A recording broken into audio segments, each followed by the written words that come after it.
aphids. Well, the curls are cleaned out.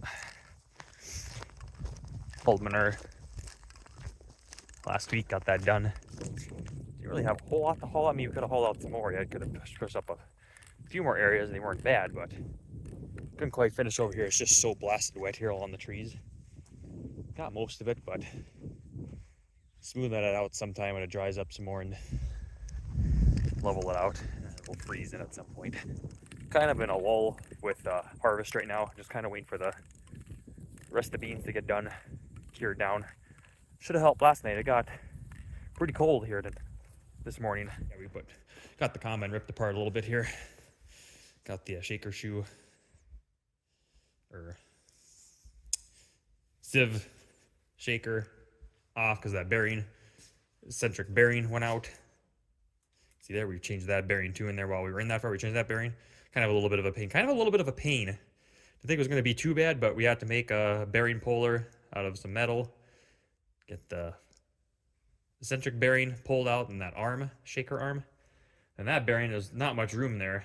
Pulled the bearing carrier out. Then we had to cut off part, then use a chisel then, air chisel then, to get the rest of it off and get the jaws on then, the puller to pull the inner race off then. And yeah, it was just time consuming.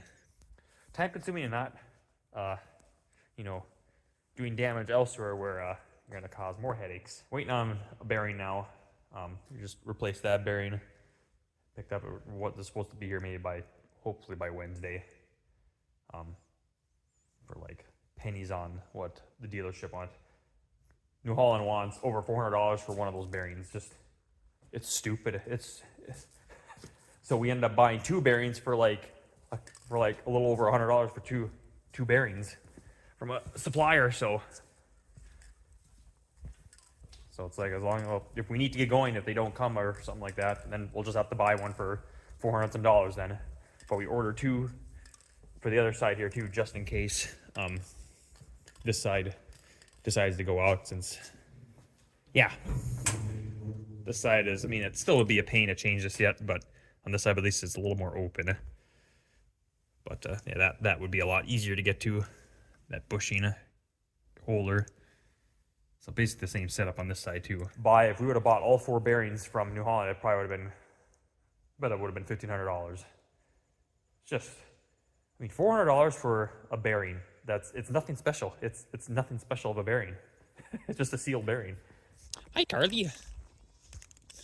Yep. The last cat for me to see today. Everybody else is here. I see her now. Coming in, kitty. Yeah, you know where to find me all the time, huh? Yeah, you know where to find me. They're always over by the buildings here. Either she's in the trees here. Trees over here, across the road, around the buildings. Yeah, you're always over here. Always are. Yep. Yep. Oh, there's the tractor there. She's dusty. Ooh. Yeah, on this field, you guys maybe see it here. You can guys see it looks dark here, dark. You can see kind of streaks in the field almost. It's getting kind of late here, hard to see, but you can kind of just see a little bit of discoloration going on here. And yeah, this field had a little bit of frost damage, and it shows up in the beans too. The beans are all sorts of different shapes and sizes. You got little beans, you got big beans, and you see some of the tops are just like cleaned off. These pods are completely empty. Up top pods here on this streak here. Early maturing beans, I did a mine first. They for that light ground, for what they did, not too bad, not too shabby. But yeah, this field, not impressed though. Not impressed at all. But there's have to get done with this field here tomorrow. The weather looks really unstable. Didn't have hardly any wind today, and it shows now, but it's supposed to start picking up gradually now. Overnight, we're gonna have crazy wind tomorrow, crazy wind Sunday. And Monday looks nice then. Cold Monday, like only 40s. We don't have a whole lot to do, just this field, another bigger field, and then one smaller field then. But Find out though on the, I think on the other field, my field that didn't have any, I don't think it had much if any frost on it. I think it was actually okay, in an okay location. I think it was okay. Couldn't really see much damage like you could on this field here. And even some spots on those other fields too that I had. You know, a couple of the dips had frost damage just in more or less spots. This field kind of see it all over. Yeah, we'll find out with that field coming up here to see how it fares. Bushel-wise, I don't know, I might not plant that variety anymore. Even last year and the year before, just haven't been, I guess me personally haven't been very impressed with it at all. So I don't know what we're gonna do for sure. Well, that was fun. Wasted an hour there. Feeder house chain jumped on one side. Stopped it cold. And yeah, kind of know something else is effed up in the feeder house. There's kind of almost like a wrap guard way at the back of the throat, just before the rotors. There's like a shield, something that goes around the shaft. It spins with the shaft, but you notice it's kind of buggered up. I think the only way to fix that, we have to take the feeder house off to fix it. Don't know how long it's been like that for, really. Have no idea.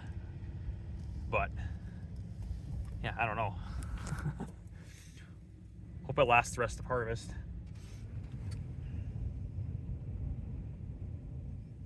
Well, we're going on this blustery day. Ooh, that wind is like 30 miles an hour today. No dust issues now. The dust is just wicking away. A little nervous about fire though, of course. But I'm going here for a couple hours now. My combine for about an hour here before my brother came here to take over. Kind of got a bird's eye view of the field and what it looks like. And yeah, there's enough frost damage here. Finally can see it out in the sun here when you're actually combining. I mean, yeah, it's one thing to check the field and whatnot before harvest and everything. You can kind of see, but it's not till you get in the combine, start going down up and down the field, and you get a closer view of everything then. And but I noticed when I got to the west side of this field, it's like it wasn't hit as hard towards the west. You notice the combine works a little bit harder and yield goes up a little bit then.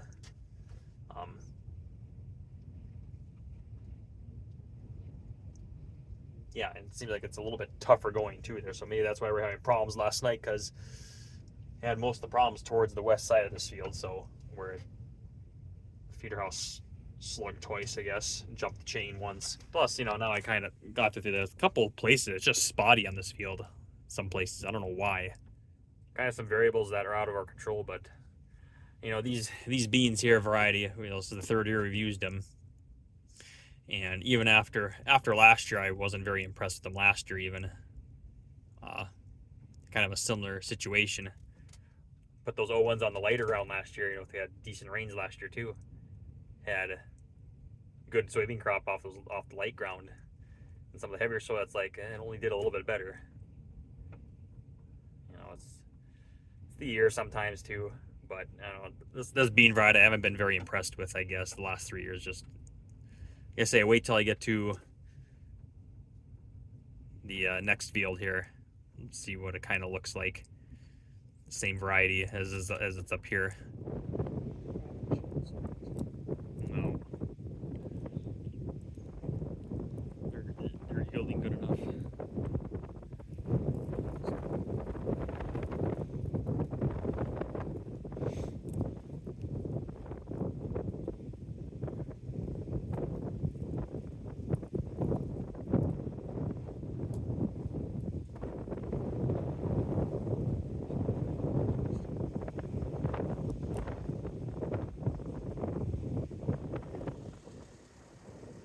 Yes! Hell yeah! Look at that! Look what I got! Look what I got! I actually saw on the other side of the slough when I was grabbing a bale over there. I well, he's on the edge of the slough, but he ran in the slough right away. So I'm like, gosh darn it. So got a couple bales there. I got a couple bales here, and just 4 more bales to get. Gonna go grab that bale. Also, I saw something moving in the slough grass there. Just something visibly moving. You about imagine. I put that in a row gear, and I shot out of there full. I've never ran this tractor full RPM before, but I just did there. He wasn't gonna get away this time. Little sucker. That's 2 badgers this year. That's 2. Number 2. Oh, that's a successful week on its own. Man. That one badger, he could have probably put 100 holes in here over the next couple days. Hundreds of holes all over. So when I can get one badger, that's huge. Luckily, it was fairly smooth where I picked the path there. Fairly smooth. Wasn't too bad at all. Boy, this tractor can move when it wants to. Whew.